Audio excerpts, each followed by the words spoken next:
Para el Señor, por favor, me acompañan en Marcos capítulo 8.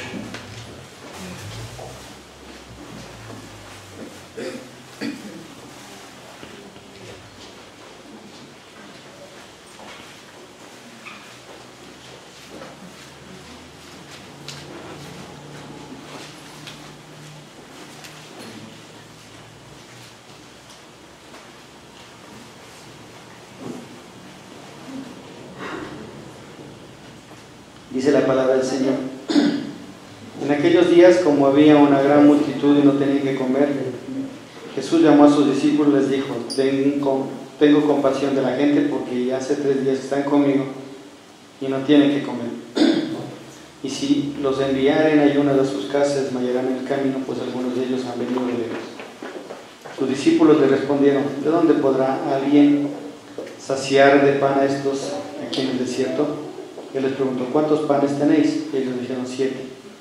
Entonces mandó a la multitud que se recostase en la tierra, y tomando los 7 panes, habiendo dado gracias, lo partió y dio a sus discípulos para que les pusiesen delante, y los pusieron delante de la multitud.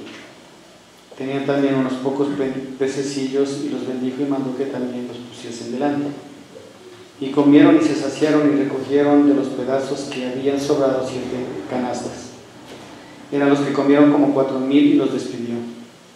Y luego, entrando en la barca con sus discípulos, vino a la región de Dalmanuta. Vinieron entonces los fariseos y comenzaron a discutir con él, pidiéndole señal en el cielo para tentarle. Y gimiendo en su espíritu dijo: ¿por qué piden señal esta generación? De cierto os digo que no se dará señal a esta generación. Y dejándolos, volvió a entrar a la barca y se fue a la ribera.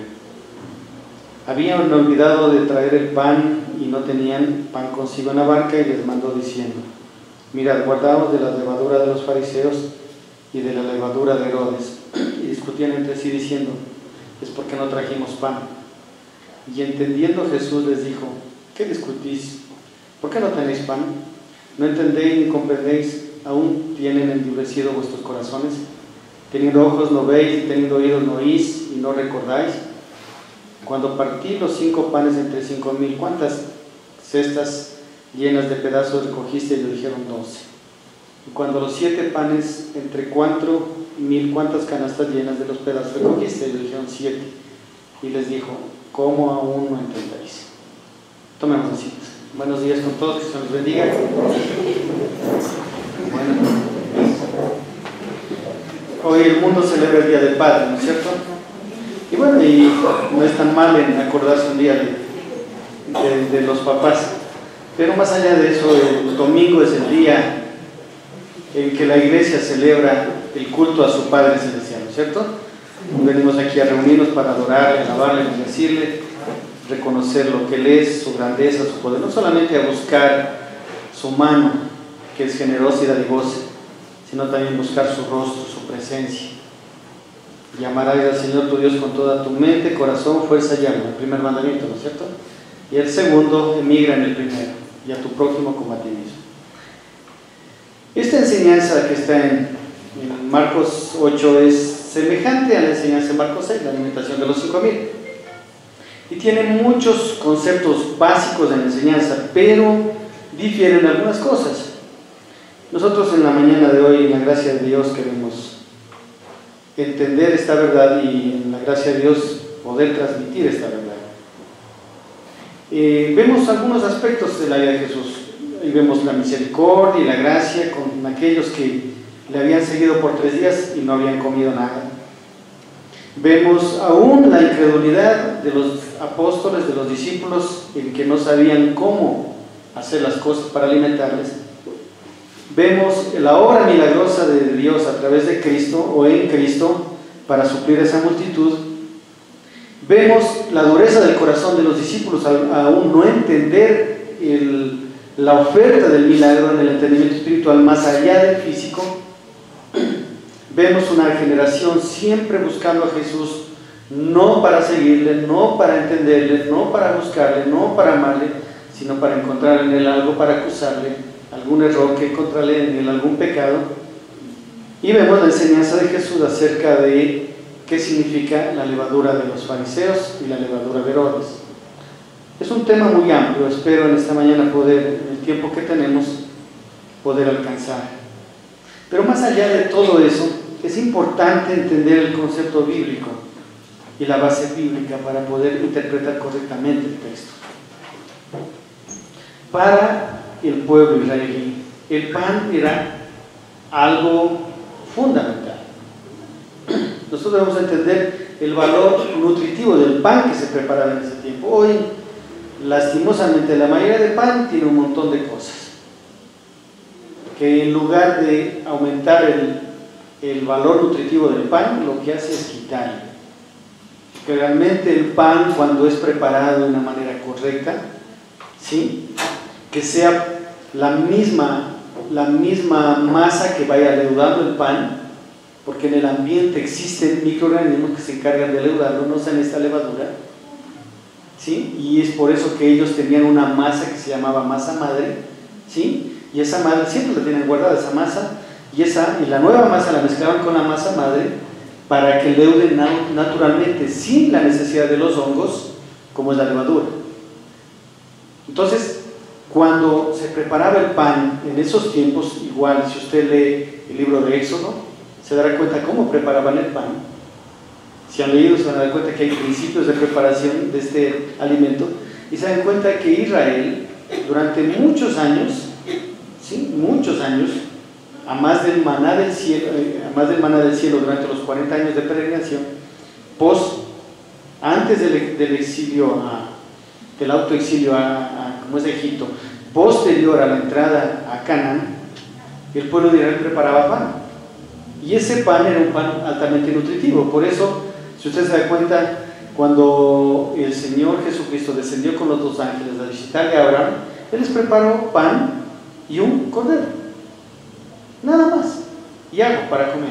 ¿Por qué? Porque en la historia secular se relata que el pan de esos tiempos tenía un alto valor nutritivo, y había gente que podía pasar con agua y con ese pan por meses tranquilamente. Hoy el pan que hoy tenemos prácticamente es más el sabor que alimento, es la verdad. Es muy raro encontrar un pan decente, no tanto en el sabor puede ser rico, pero en el sentido de valor nutritivo. Entonces debemos partir de ese principio. ¿Por qué? Porque el Señor Jesucristo les indica a los discípulos, y por eso, primero, la preocupación de Jesús con respecto a la multitud, es decir, ellos que ya vieron el milagro de Jesús, el cual está relatado en Marcos 6, ya vieron que Dios proveyó a la multitud. Sin embargo, ellos ante la multitud se vuelven nuevamente, hasta cierto punto, inmutables y descorazonados. Lo que me lleva a pensar la razón de lo que hoy sucede en la iglesia. Recuerde que esta enseñanza es para nuestra edificación. Hoy en nuestros tiempos la iglesia es una iglesia cómoda, que está preocupada de todo menos de los demás, que estamos preocupados de cosas temporales y estamos dejando a un lado las cosas eternas. La gente está con un hambre más grande que el hambre física, que es el hambre espiritual, y posiblemente la iglesia no les está dando de comer del verdadero pan del cielo. Jesús aquí en versículo 1 de capítulo 8 dice: en aquellos días, como había una gran multitud y no tenían que comer, claramente no tenían que comer, es decir, ellos estaban sin nada para meterse a la boca. Jesús, mire, llama a sus discípulos y les dijo: tengo compasión de la gente, porque ya hace 3 días que están conmigo y no tienen que comer. Y si los enviaren ayunas a sus casas, se desmayarán en el camino, pues algunos de ellos han venido de lejos. Nosotros vemos ahí la preocupación de Cristo.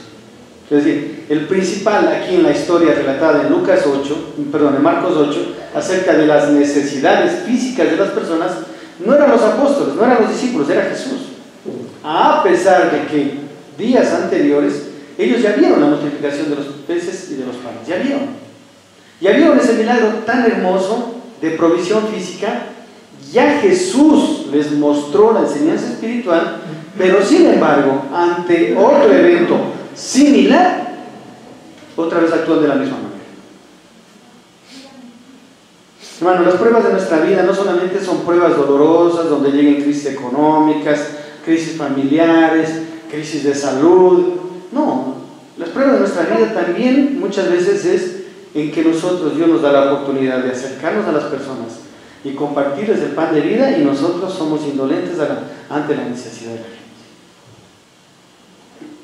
Jesús les dijo en Mateo 4, cuando Satanás le tentó, le dijo: no solo de pan vivirá el hombre. Jesús a Satanás le dijo: mira, el pan físico es importante, pero no solo de ese pan se vive. Porque por último, el pan físico sirve para los tiempos físicos del ser humano, no para los eternos. No solo de pan vive el hombre, sino de toda palabra que sale de los labios del Señor. Pues la palabra de Dios salta para vida eterna. Los afanes temporales están quitándonos la esencia de lo verdaderamente importante y fundamental en la vida del cristiano, lo cual es la vida eterna. Esta vida tal cual lo conocemos. Yo tengo 51 años. ¿Viviré 10 años más? No creo. 15, tal vez, no sé. Y se acaba. Y la vida temporal se acaba, se termina. Pero la vida eterna, de la cual en la gracia de Dios, en la misericordia de Dios, ustedes la tenemos, esa vida es necesaria compartirla con otros. Es necesario que otros escuchen la voz de Jesús y los muertos salgan de los sepulcros. Es necesario. En nuestras mismas familias hay un montón de gente que está muerta. El único destino que ellos tienen es morir físicamente y terminarán en el infierno. Y nadie los sacará de allá, nadie. Jesús a eso se refería más profundamente, porque más abajo de ustedes, sus corazones aún están endurecidos. ¿Qué no entendieron? Versículo 4 muestra la respuesta de los discípulos. ¿De dónde podrá alguien saciar de pan a estos aquí en el desierto? Miren, es lo mismo que sucedió en Marcos 6. Estaba Jesús ahí y sin embargo ellos decían: ¿de dónde sacará? Jesús hizo el milagro, multiplicó los panes, multiplicó los peces, dio de comer a la multitud, y sin embargo el corazón de ellos decía: ¿de dónde sacará? O sea, ninguno de ellos tuvo la capacidad espiritual de decirle: tú puedes proveer eso. Ese es el problema de nosotros. Usted y yo estamos dependiendo solamente de nuestra capacidad de elocuencia o de hablar para saber si alguien se puede acercar a Cristo. Hermano, no es mi capacidad, no es su capacidad, no es la forma de hablar, es el poder del Espíritu Santo que está en nosotros. Él es el que va a convencer al pecador. Él es el que va a traer a Cristo al pecador. Solamente Él. Jesús dijo: yo soy el camino, la verdad y la vida. No dijo: la iglesia es el camino.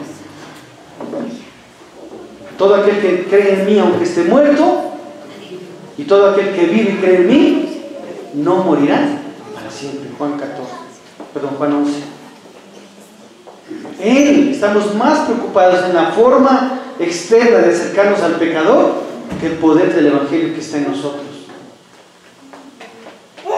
Estamos más preocupados en armar un discurso de cómo podría hacerlo agradable el Evangelio al pecador que en simplemente exponerlo y predicarlo. El Evangelio lo único que tiene que ser es predicado. Es más o menos el Evangelio en nuestras vidas como un león encerrado en una jaula y afuera están los venados. Usted no tiene que darle un curso al león de cómo cazar a esos venados. Simplemente tiene que soltarlo. Y él se devorará a los venados. ¿Sí o no? No toca darle un curso de cómo cazar a un león. Simplemente hay que soltarlo. Se lo suelta y el león se los come a los venados. Es lo mismo el Evangelio. El Evangelio lo único que tiene que ser es abierto a las puertas, nada más. El Evangelio, por su naturaleza divina, tiene poder para salvar al pecador. Simplemente tiene que ser suelto, nada más. No tenemos que acomodarlo con frases bonitas, no tenemos que hacerlo agradable a la gente. Es que si lo digo así, capaz que se enojan y no quieren buscar a Dios. No, hermano. El Evangelio tiene que ser predicado, nada más. El Evangelio es el león, necesita ser suelto a la jaula y devora el pecado. devora la injusticia y lleva a los pies de Cristo al pecador. Lo mismo hizo con nosotros. No necesitamos defender el Evangelio con argumentos, simplemente tenemos que predicar, hablar de Cristo. Sus discípulos respondieron: ¿de dónde podrá alguien saciar de pan a estos de aquí? Y le decían: miren, o sea, le dijeron: Jesús, ni tú sirves para eso. Hermano, ¿sabe por qué es importante el Evangelio? No por la iglesia, no por el pastor. El Evangelio siempre ha sido importante por Cristo. Él es el importante.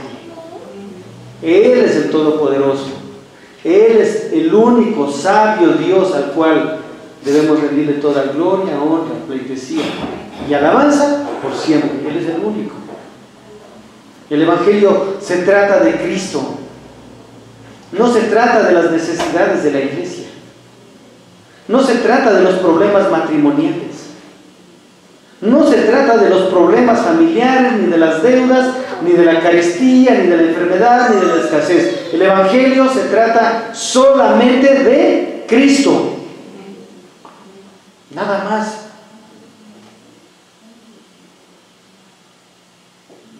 Él vino a salvar al pecador. Pablo dijo: de los cuales yo soy el primero.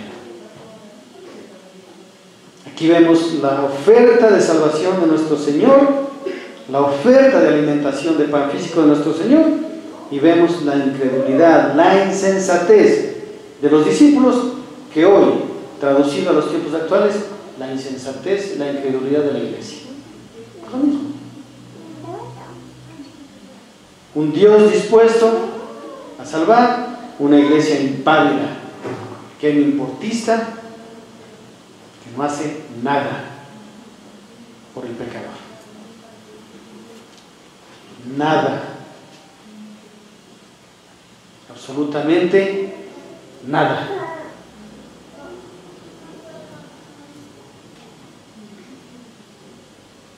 Él les pregunta: ¿cuántos panes tienen? Por lo menos se respondieron, ¿no? 7. Sabían contar.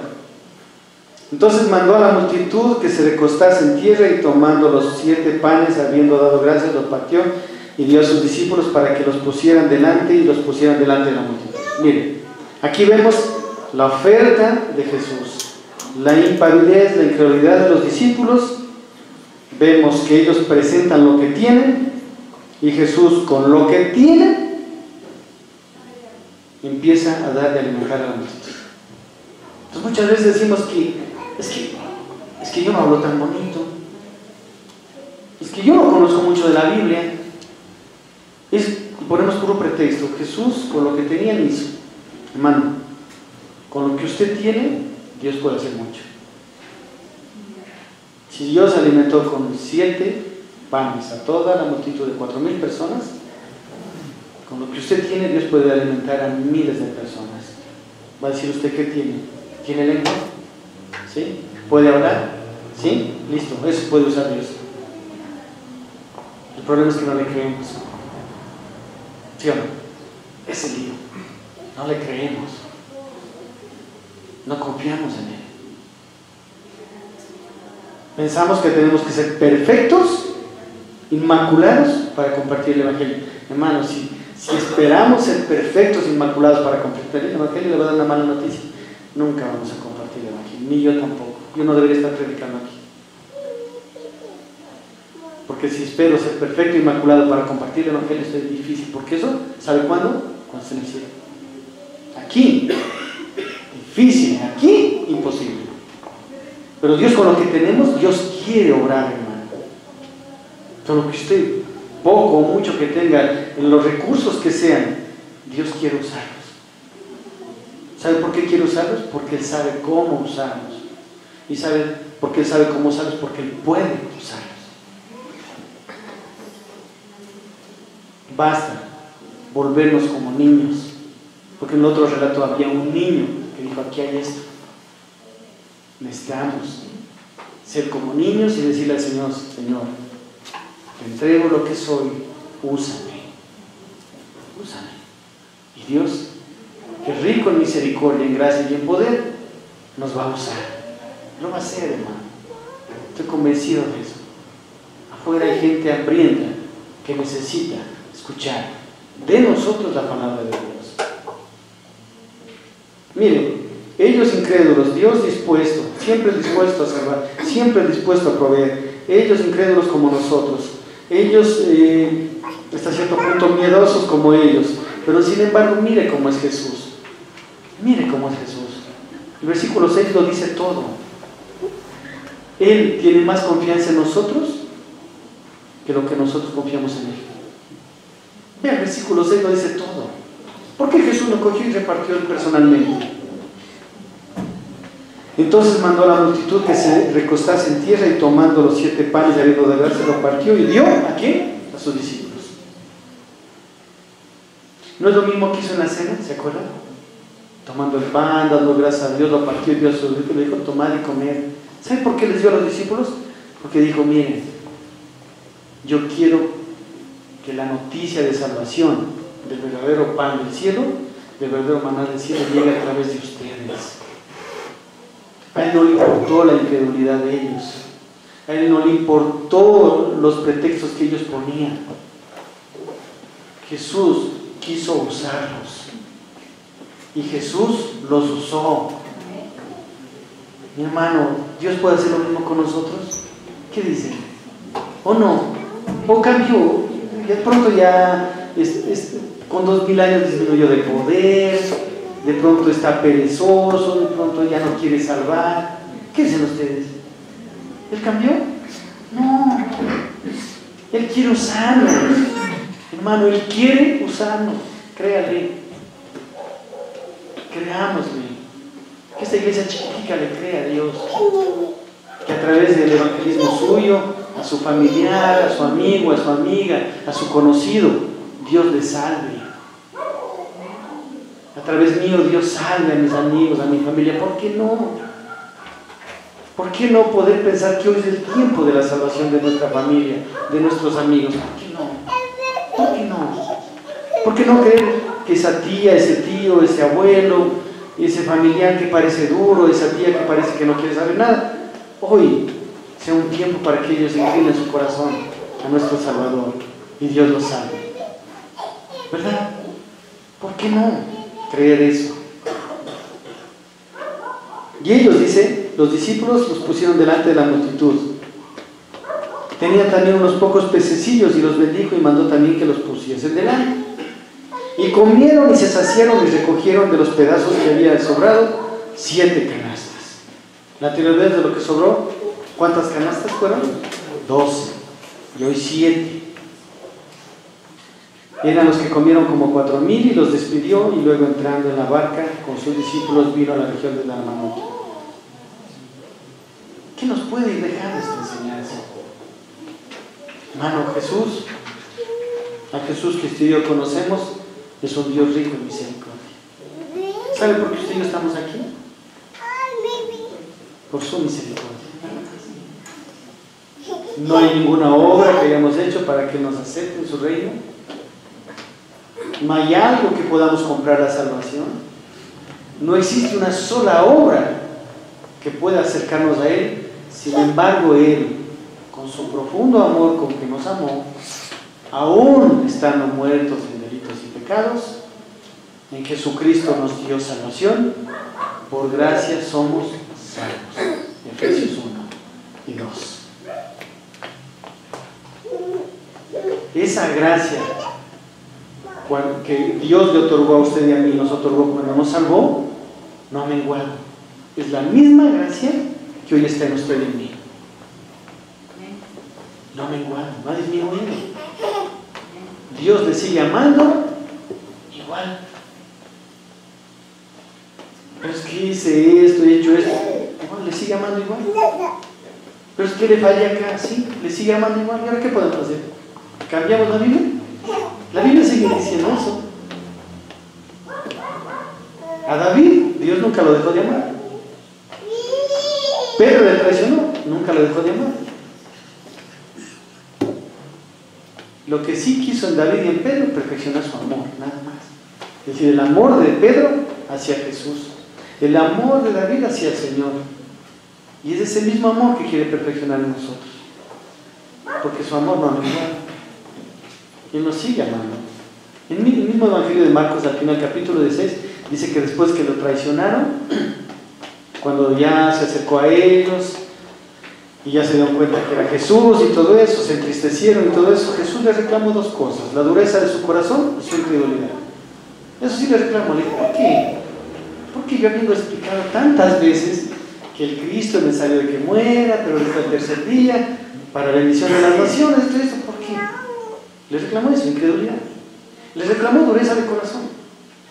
Pero sin embargo, algo que siempre a mí me impactó en el Evangelio de Marcos es que a pesar de que sus discípulos le fallaron y lo traicionaron, sin embargo, les dice: pero yo prediqué el Evangelio. ¡Qué increíble!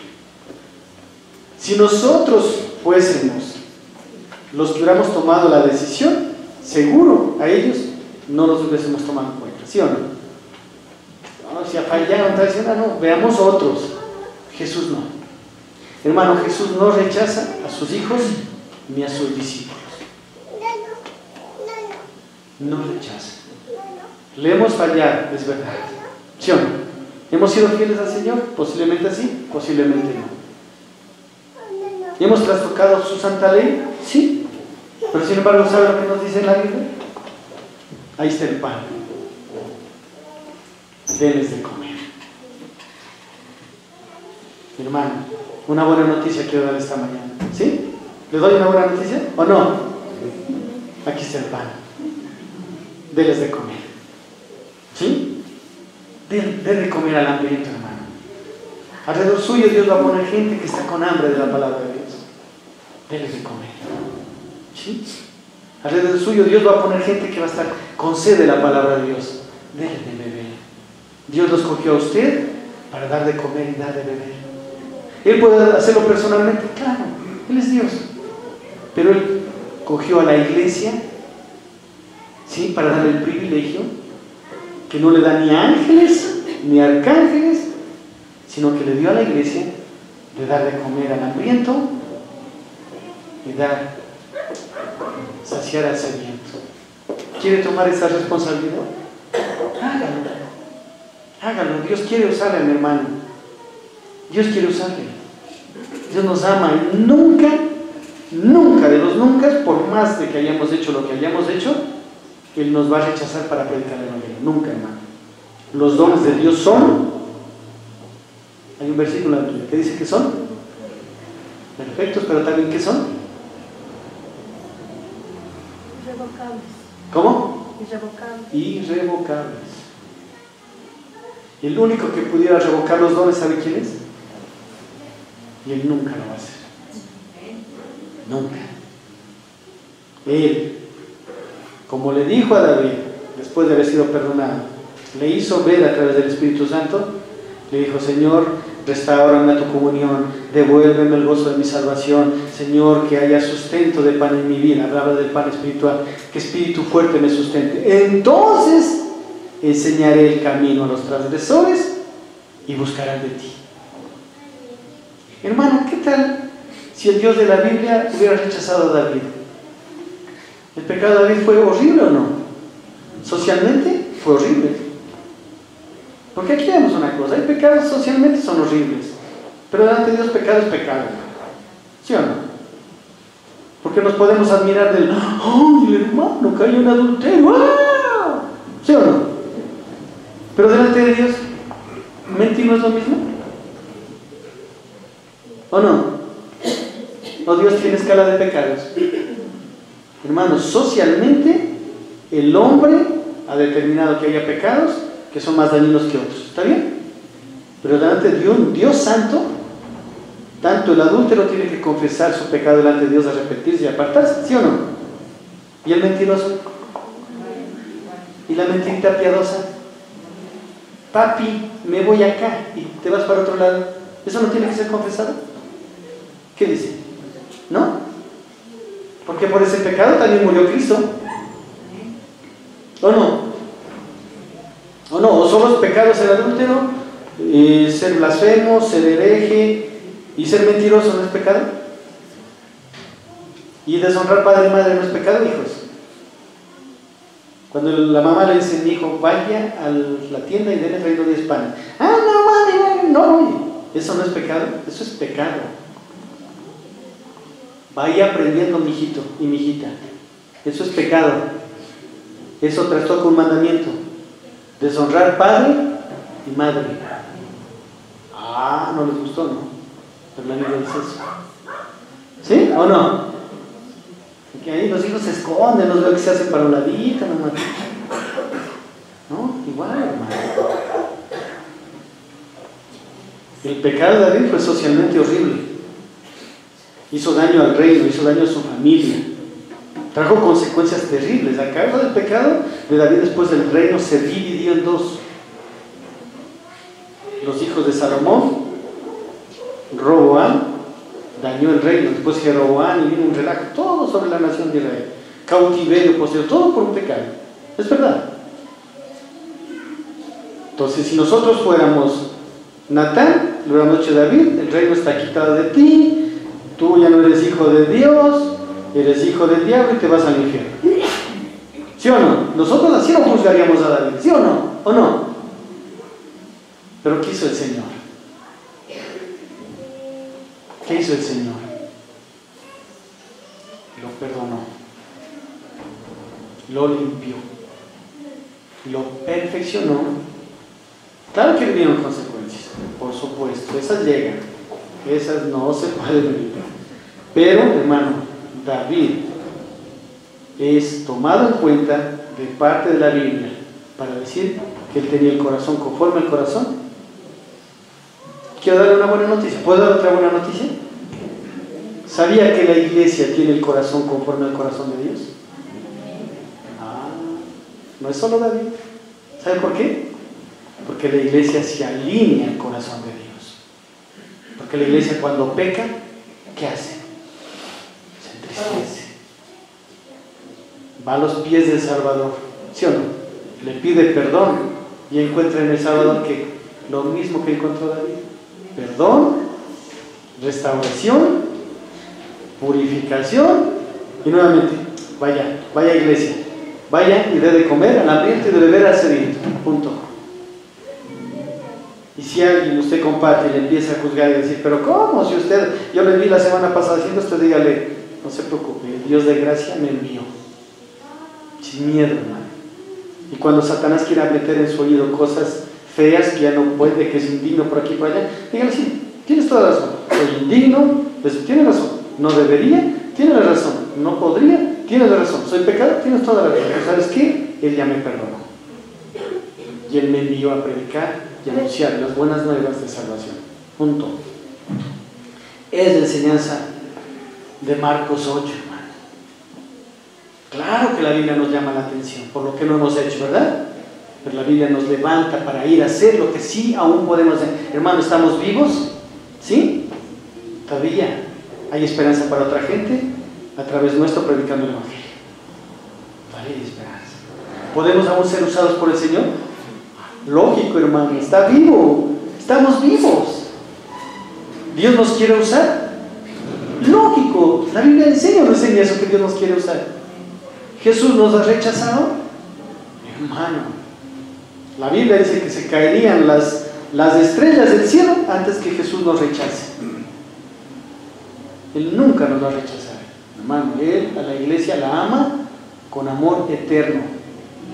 Y el amor de Jesús a la iglesia depende de su amor, no de las obras de la iglesia. O si no, la gracia ya no sería gracia. Nosotros humanamente cuando pecamos nos sentimos como que Dios ya no nos ama, como que Él nos hace a un lado, ¿qué vamos a hacer valioso para Él? No, Dios igual nos sigue amando. Y la mejor prueba es que a pesar de que los apóstoles mostraron incredulidad, mostraron falta de memoria, mostraron falta de confianza en Jesús, porque dijeron que nadie podía hacer nada. Sin embargo, Jesús hace la multiplicación de los panes y de los peces con lo que ellos tenían, y después los envía a darles de comer, y después les hace recoger, y recogen 7 canastas. A diferencia de los incrédulos fariseos, que no eran hijos de Dios. Los otros sí eran hijos de Dios. ¿Sí? Como hijos de Dios, hermano, en su vida, en mi vida podemos aprender esto. Muchas veces va a llegar desánimo a nuestras vidas. ¿Sí? Va a llegar. ¿Está de acuerdo conmigo? ¿Sí? Ya no va a querer buscar de Dios. ¿Está bien? ¿Está de acuerdo conmigo? A mí también. Y vamos a tener falta de confianza en Jesús. Sí. No nos vamos a acordar de lo que Jesús hizo en otros problemas, cuando estuvimos en conflicto, de lo que nos ayudó y nos levantó. Nos vamos a olvidar de eso. Pero sin embargo, Jesús nos va a levantar y nos va a dar tareas. Jesús tiene confianza en su propósito. Por eso confía en la iglesia. Porque sabe que su propósito en la iglesia se va a cumplir de manera exacta y perfecta. Porque los tiempos de Dios son perfectos. Y no llegan ni tarde ni temprano. Siempre llega a tiempo. Toda la otra medalla. Vinieron entonces los fariseos y comenzaron a discutir con él, pidiéndole señal del cielo para tentarle. Y gimiendo en su espíritu dijo: ¿por qué pide señal esta generación? De cierto os digo que no será dado señal a esta generación. Y dejándolos volvió a entrar en la barca y se fue a la otra ribera. ¿Entró en la barca con quiénes? Con los suyos. Dejó a los que no eran suyos. Hermano, a Jesús poco le importa, y lo voy a decir sinceramente, la gente que son hijos del diablo, que quieren hacer daño a la iglesia y que quieren hacer daño a la obra de Dios y que quieren, entre comillas, hacer daño a Jesús como que pudieran. Poco le importa, hay que ser honestos. Y no le digo que no le importe a la gente como gente, pero poco le importa lo que esa gente quiera hacer. La Biblia dice claramente, dice que las puertas del Hades no prevalecerán contra ella. Eso dice la Biblia. ¿Sí? La Biblia dice que las puertas del Hades no prevalecerán contra la iglesia. Los enemigos de la iglesia, los enemigos de Dios siempre querrán dañar a la iglesia, siempre. Pero ¿sabe qué? Nunca han podido, no pueden y nunca podrán. Porque la iglesia es de Cristo. Y Él sostiene a su iglesia. Entonces los fariseos le demandaban señal. En unos pasajes paralelos en Mateo y Lucas dice claramente: pero Él les dijo, ninguna señal les será dada a esta generación incrédula, sino solamente la señal del profeta Jonás. ¿Y cuál era? Que el Hijo de Dios iba a morir, iba a estar 3 días en la tierra, pero iba a resucitar. Eso era la señal. Si ellos en esa señal no podían creer, nada, ninguna señal, ni dada en los cielos, ni en la tierra, ni debajo de la tierra, les iba a hacer creer. Y es la misma señal dada para los incrédulos. Y esa señal está en 1 Corintios, cuando dice: porque Cristo murió por los pecadores, pero al tercer día resucitó, conforme a la Escritura. Y todo habla del ministerio de Cristo, su muerte, su sepultura, su resurrección. Es la señal, es el Evangelio, hermano. Si la gente cree en eso, se salva. Si la gente rechaza eso, no se salva. No se salva. ¿Sí? Por eso, gloria a Dios y bienaventurados aquellos que hemos creído en su sacrificio, su muerte, su resurrección. Gloria a Dios por ello. Cuando llega el versículo 14 del Evangelio de San Marcos, dice: habían olvidado de traer pan y no tenían sino un pan consigo en la barca. Hay dos cosas que aquí me llaman la atención y por preguntar. Dice: habían olvidado de traer pan y no tenían sino un pan consigo en la barca. ¿Cuál era ese pan? O sea, la Biblia, mire, no se contradice. La Biblia es un libro muy esquemático, demasiado claro. Pero ser un libro espiritual debe entendérselo espiritualmente. Si nosotros queremos hacer estudios de la Biblia sin el Espíritu Santo de Dios, vamos a tener un esquema bíblico, bonito posiblemente, esquematizado, todo eso, pero sin trascendencia espiritual. La ventaja de la Biblia es que a través del Espíritu Santo se vuelve en un libro de vida. La palabra de Dios es viva. La Biblia nunca se contradice. Habían olvidado de traer panes, claro. ¿A qué pan se refería? ¿Qué se olvidaron de traer pan? ¿A qué pan? Físico. Correcto, era físico. Y no tenían sino un pan consigo en la barca. ¿A qué pan se refería, hermano? Cristo Jesús. Ese es el importante. Hermano, puede haber escasez de pan físico en su vida, y lo va a haber, porque Dios puede permitir eso, igual que la mía, pero que nunca falte el pan de vida en su vida y en la mía. Jesús estaba en la barca con ellos porque es el pan de vida, mire, y les mandó diciendo: mirad, guardaos de la levadura de los fariseos y de la levadura de Herodes. Y discutían entre sí diciendo: ¿es porque no trajimos pan clarito, hermano? No trajeron pan, porque el único pan que estaba con ellos era. ¿Y sabe por qué Dios permitió que no trajesen pan? Para que empiecen a depender del pan verdadero, de Cristo. Hermano, la iglesia tiene que aprender a depender de Cristo. Usted y yo tenemos que aprender a depender de Cristo. ¿Saben cuál es el problema de nuestra vida? Y nos amargamos y nos arruinamos la vida y nos peleamos en la casa y discutimos con la esposa, discutimos con el esposo, discutimos con los hijos. ¿Sabe por qué? Porque el pan de vida no está en nuestro hogar. Y no lo digo en un sentido literal. Cristo está en nuestras vidas, pero no dejamos que Él obre en nuestras vidas. Es muy diferente. En la vida de un hijo de Dios, Cristo es inamovible, pero en el ministerio, sea en el hogar, en la iglesia, que esté Cristo obrando en nuestras vidas. Cuando Él obra en nuestras vidas empiezan a cambiar, perdonamos, amamos, nos arrepentimos. El arrepentimiento lleva a cambio de conducta. El arrepentimiento genuino, el arrepentimiento que viene de vida, hace y genera cambio de conducta. Por eso Jesús les dijo, Señor, ¿y cómo hacemos esto? ¿Qué dijo? Al militar, le dijo: tú, si te arrepientes genuinamente, tú vive con lo que ganas. ¿Qué le dijo? Si tu arrepentimiento es genuino, va a haber cambio de actitud, punto. Si tú dices arrepentirte y no hay cambio de actitud, no te arrepentiste. No estás arrepentido, no estás en comunión conmigo. Vean lo que dice en 1 Juan: si decís que amas a Dios y no estás en comunión con tus hermanos, eres mentiroso. Imagínense yo como esposo, usted como esposo, los varones, hoy es el día del padre, ¿no? Algo de hacer por ahí, no de broma. Imagínense, ¿sí o no? El esposo, decimos que amamos a nuestra esposa y la deshonramos. ¿Estamos en comunión con Dios? No, hermano, no nos engañemos. Para nada. Por eso la obligación de esposo es estar primero en comunión ¿con quién? Con nuestras esposas. Es lógico. Las esposas, ¿cuál es la obligación? Estar en comunión ¿con quién? Sus esposos. O si no, ¿de qué evangelio estamos hablando? Del evangelio de Satanás. El evangelio de Satanás es: ama a Dios sobre todas las cosas y vive con el prójimo como te dé la gana. Es el evangelio del diablo, hermano. Ese no es el de Dios. Ese no es el de Dios. El evangelio del Señor Jesucristo es: ama a Dios con toda tu mente, corazón, fuerza y alma, y a tu prójimo. Entonces, hermanos, ¿qué tenemos que vivir con las esposas? En comunión. Las esposas en comunión.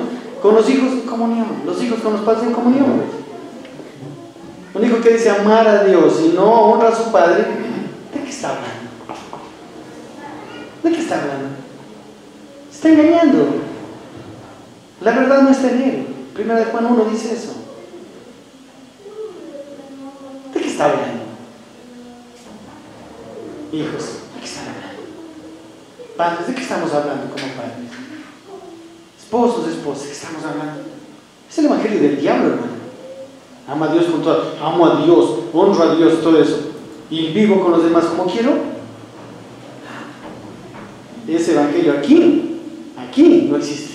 No sé en qué versión de Biblia existe. Aquí no hay. Esa es la levadura de Herodes, de los fariseos, religiosos, nada más. Y es lo que Jesús les dijo: cuídense de esa levadura. Y por eso cuando ellos suben a la barca,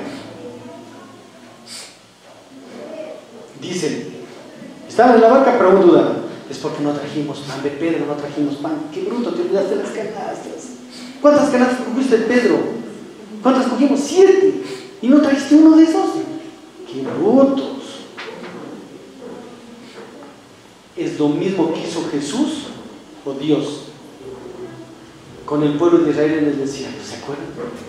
Es lo mismo. Ellos querían salir con cebollas, con puerros, con ajos, todo. ¿Sacaron? En el desierto, ¿qué les enseñó el Señor a ellos? ¿A depender de qué? Del maná del cielo.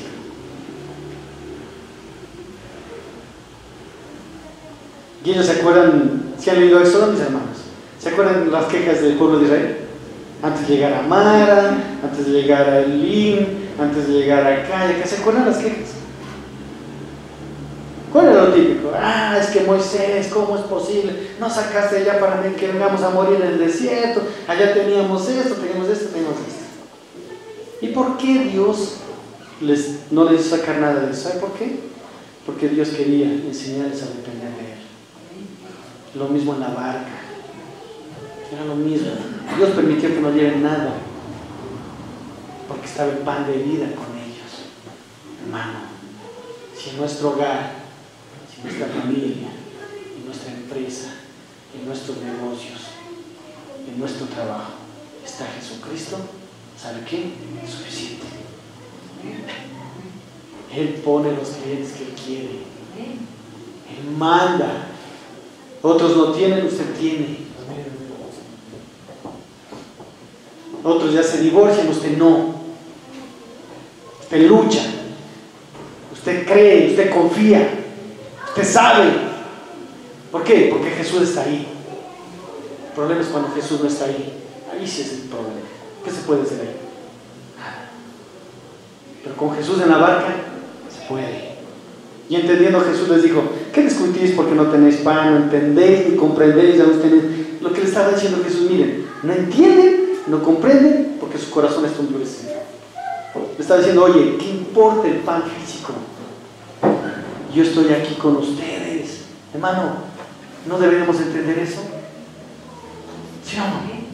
¿Qué importa? Vea, el salmista dijo: aunque escaseara el pan, o no hubiere mosto, o no hubiere vino, y no hubiera grano en el granero, con todo mi alma se regocijará en el Dios de mi salvación. Ellos tenían que aprender eso. Y versículo 18 les dice algo que les dijo a los inconversos, pero les dice a ellos para que recapaciten: teniendo ojos no veis, oídos no escuchan y no recordáis. No les dijo: no tienen en el corazón. No les dijo, porque se acuerdan los incrédulos que les dijo: para que de oídas no me oigan y de vista no me vean, y su corazón se ha entenebrecido. A ellos no les dice eso. A nosotros nos dice muchas veces: no, teniendo oídos no escuchamos la palabra de Dios, teniendo ojos no vemos la gracia de Él, porque no nos acordamos de lo que Él ha hecho en nuestras vidas. ¿Cuál fue la señal de las 7 canastas y de las 12 canastas? ¿Sabe qué es? ¿Cuántos meses tiene el año? ¿Cuántos días tiene la semana? ¿Le cachó o no?